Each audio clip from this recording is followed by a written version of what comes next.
నేను ఒక పక్క వరదలు వచ్చాయి, వరదల్ని ఏ విధంగా ఆదుకోవాలి, అక్కడికి పోతే భయంకరమైన పరిస్థితులు. ఒక రోజు కాదు, 2 రోజులు కాదు, 3 రోజులు కాదు, వరద తగ్గడం లేదు. ఏం చేయాలో తెలియని పరిస్థితి. కనీసం మంచినీళ్ళు ఇవ్వలేకపోతున్నాం, తిండి అందించలేకపోతున్నాం. బోట్లు పంపిస్తే ఎన్డీఆర్ఎఫ్ లాంటి సంస్థ ముందుకు సాగలేక ఆ వెలాసిటీ, ఆ ఫోర్స్ వల్ల వెనక్కి వచ్చే పరిస్థితి వస్తామని మేము కూడా కొట్టుకొని పోతామని హెలికాప్టర్లు పెట్టాం.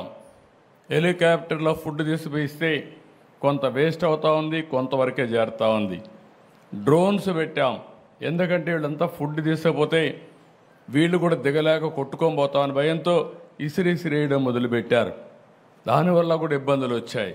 అప్పుడు డ్రోన్లు పెట్టి ఇక్కడి నుంచి నేరుగా బిల్డింగ్ పైకి పంపించే పరిస్థితికి వచ్చాం.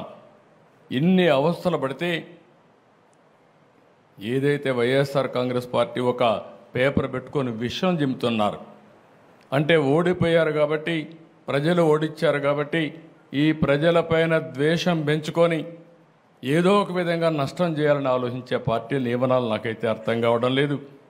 ఇలాంటి పార్టీలు రాష్ట్రంలో ఉండడమే మన దురదృష్టం అని చెప్పి కూడా నేను మీకు తెలియజేస్తాను. భారతదేశ చరిత్రలో ఎక్కడా ఇలాంటి పార్టీ ఉండదు.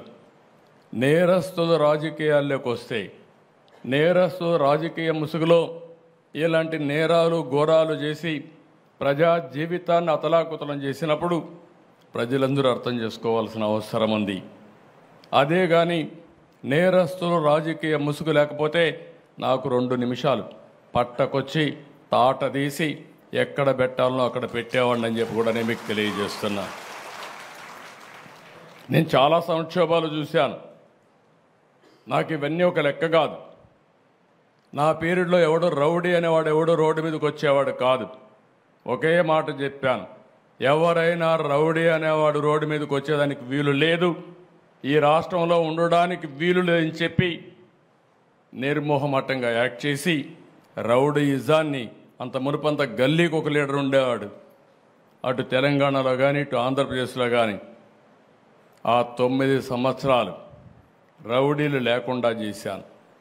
రాయలసీమ మొత్తం ముఠాలు, ఒకరినొకరు కొట్టుకోరు చనిపోయేవాళ్ళు, కక్షలు పెంచుకునేవాళ్ళు, తరతరాలుగా ఆ కక్షలు కొనసాగేటివి. ఒకే మాట చెప్పాను, మా పార్టీ మీ పార్టీ అని లేదు, ఎవరైనా ఒకటే, ముఠానాయకుడిగానే చూస్తానని ముఠాలు అణిచివేశాను. ఈరోజు రాయలసీమలో ముఠాలు లేవు.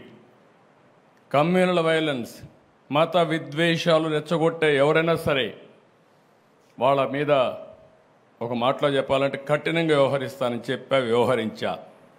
కడాన తీవ్రవాదుల సమస్య కూడా నేను ఆ రోజు చెప్పాను. ఇది రాజకీయ, ఆర్థిక, సామాజిక సమస్య.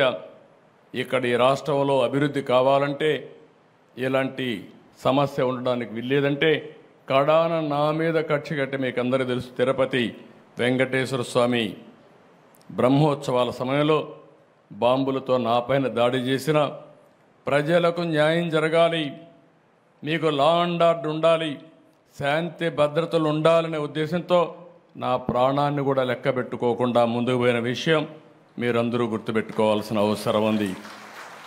ఇప్పుడు నాకు ఒక పెను సవాలుగా తయారైంది. మాట్లాడితే రాజకీయాలు మాట్లాడతారు.